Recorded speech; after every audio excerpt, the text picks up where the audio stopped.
ideias e vamos diretamente para Abdera, na Grécia, com a repórter Mahana Sodré nos contar mais sobre isso. Boa noite, Mahana. Como vão as coisas por aí com essa notícia bombástica? Boa noite, Caroline. Boa noite, Franciele. Nós estamos aqui muito bem, eu estou muito bem acompanhada na presença do filósofo Demócrito. E ele vai nos falar nessa noite um pouquinho sobre a teoria atômica dele. Boa noite, Demócrito. Boa noite. Então, o que tu tem a nos falar sobre essa tua teoria atômica? Na verdade, o que eu tenho a falar é assim, ó. É que todo mundo pensa que fui eu que criei essas teorias sobre, essa teoria atômica, digamos assim. Que não foi? Na verdade, eu elaborei elas, porque elas já foram trabalhadas há muito tempo antes, com meus antecessores, né? Eu apenas fiz umas mudanças. Por exemplo, assim, ó, o que eu acho para mim que as transformações da natureza, né, as transformações que se pode observar na natureza, elas não significam que algo realmente se transforma, né? Não significa que algo se transforma na natureza. Tá, transforma, mas não significa que transforma. É assim, ó. Eu acredito que todas as coisas, elas são formadas por uma infinidade muito grande de pedrinhas minúsculas, não sei se me entende, invisíveis, cada uma delas sendo eterna. Não tá? tem fim. Indivisível. Isso mesmo, não tem fim. A essas unidades mínimas, eu dei o nome de átomos, sabe? Átomo significa indivisível. Cada coisa que existe é formada por uma infinidade dessas unidades indivisíveis, que são os átomos, certo? Isto por quê? Isto porque se os átomos também fossem possíveis de desintegração e pudessem ser divididas em unidades ainda menores, a natureza acabaria por diluir-se totalmente. Vocês conseguem entender? Vou te dar um exemplo. Se um corpo de uma árvore ou um animal, consegue se entender? Morre ou se decompõe. E se decompõe, né? Seus átomos se espalham e podem ser reaproveitados para dar origem a outros corpos. Então, certo? tu achas assim que aquela árvore, que ela morre, ela perde a vida dela, ela serve para gerar outras coisas? Para dar origem a outros corpos, é isso mesmo. Entendeu? É como se fosse uma outra vida, sabe? Da vida. Entendeu? Uma coisa colabora para outras pessoas. Isso. Então, o senhor nasceu aqui em Abdera, né? Nós estamos em Abdera. Nasci aqui em Abdera, né? O que você tem a nos dizer sobre a cidade, sobre a Grécia? O que eu tenho a dizer é que assim, ó, os meus estudos, né, saíram daqui, né? Eu estudei fora, estudei muito, sempre gostei de estudar, paguei os meus estudos, né? Mas, assim, eu nunca gostava de discutir sobre política e religião. Eram assuntos que, para o que eu queria, não influenciavam. Não sei se consegue me entender. Então, eu queria sair para procurar novas experiências para poder fazer a minha teoria sobre os átomos. Eu estudei muito matemática. Adorava estudar matemática também.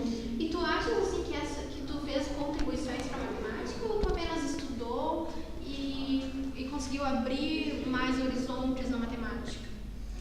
Na verdade foi assim, ó, é um caso muito amplo. Eu estudei muito matemática e fiz apenas contribuições. Nada muito sério? Nada muito sério. O que foi mais sério, que todo mundo pensa que é sério, né? Mas que na verdade já existia, já se falava muito, eram discussões, né? Por exemplo, com o meu mestre, Leucipo, né? Que é um grande amigo meu mesmo.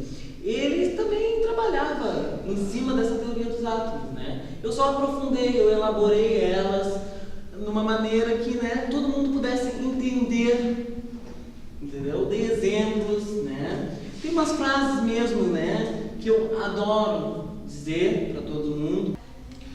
Eu não sei se você acompanha as minhas obras, mas assim, eu tenho umas frases, né, que eu acho muito interessante eu expor elas aqui nessa entrevista. Que uma delas é essa aqui, ó. Os animais são tão ou mais sábios que os homens porque eles sabem as medidas de suas necessidades e as respeitam. Isso é bem interessante. Eu acho mesmo que os animais, por exemplo, eles comem aquilo que eles necessitam para o corpo deles. Eles não comem em excesso como nós seres humanos, né? Nós somos burros ao fazer isso. Eu concordo contigo. Gostei muito da sua frase. Olha, você não sabe o quanto eu fico feliz, sabe? Por saber que existe pessoas que leem as minhas obras, sabe?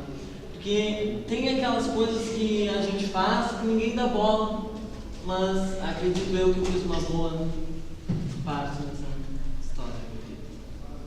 Ai, então tu achas que tu fez muita colaboração, né, na filosofia? Sim, acho que sim, porque acredito eu, né, que as minhas obras sobre essa teoria dos átomos, ela foi estudada como foi estudada há muito tempo, eu elaborei, por isso que todo mundo pensa que eu a criei, né? Mas eu, na verdade, não a criei, eu apenas elaborei essa teoria a respeito aos átomos. Eu entendo. Eu gostei de uma frase tua, bem interessante também, que era sobre... Bom, não importa. Tá bom, então. Eu agradeço. Foi muito bom conversar contigo. Foi muito bom.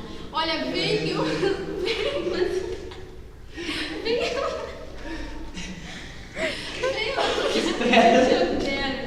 É maravilhosa. As paisagens, vocês não têm noção. A Grécia é maravilhosa. E essa é a reportagem que eu deixo aqui com vocês. Boa noite. Obrigada por nos assistirem. E agora voltamos para o estúdio. Muito obrigada, Mahana. Foi muito interessante a conversa com o Demócrito, mas agora vamos para um rápido intervalo.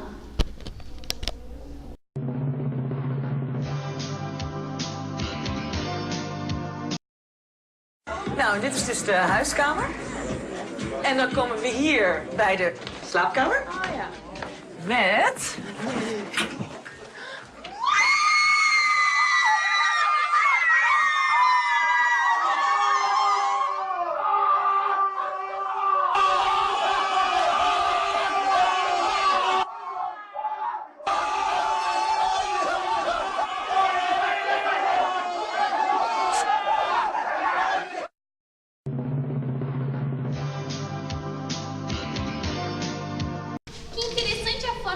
Do Demócrito, não achas, Carol? Nossa, muito interessante.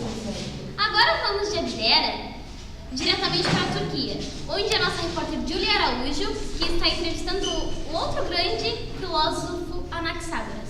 Boa noite, Julie. Como você se sente diante desse filósofo tão polêmico? Nos conte mais sobre isso. Boa noite, Franciele. Confesso que me sinto um pouco curiosa. Então, Anaxágoras...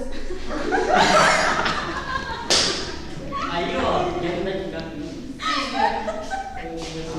Eu tô aqui. Me conte mais sobre as teorias. Bom, a base que eu tenho para as minhas teorias é de que tudo tem tudo e que a natureza é composta por milhares de partículas indivisíveis. Tá, e sobre a teoria da Lua, não entendo muito bem. A minha teoria era simples, era de que a Lua seria um pedaço de terra que se desprendeu. Mas a minha teoria, infelizmente, não era muito aceita devido ao pensamento da época e dos demais cientistas e filósofos. E sobre a teoria das sementes, parece uma coisa meio louca, não? É o que todos dizem, mas eu acredito que seja só eu que acredito nela, é de que as sementes, elas, vamos dizer que ela vinha na chuva, que a chuva seria composta por pequenas partículas e que seriam sementes, no contato com a terra, elas acabariam se tornando sementes. Então tá bom, muito obrigada pela sua brilhante declaração. Então, Franciele, como pode ver, as teorias do senhor Anaxágoras Seria Anaxágoras, né? Dá licença, é Anaxágoras. Pronúncia correta, Anaxágoras. Só isso, muito obrigado. Desculpa. Não, Elas tá. são tanto malucas, mas então era isso. Boa noite e voltamos ao estúdio. Então tá, obrigada, Julie. Boa noite. Encerramos por aqui mais um Jornal Hiperracional e amanhã voltaremos. Uma boa noite e até amanhã. Uma boa noite e até amanhã.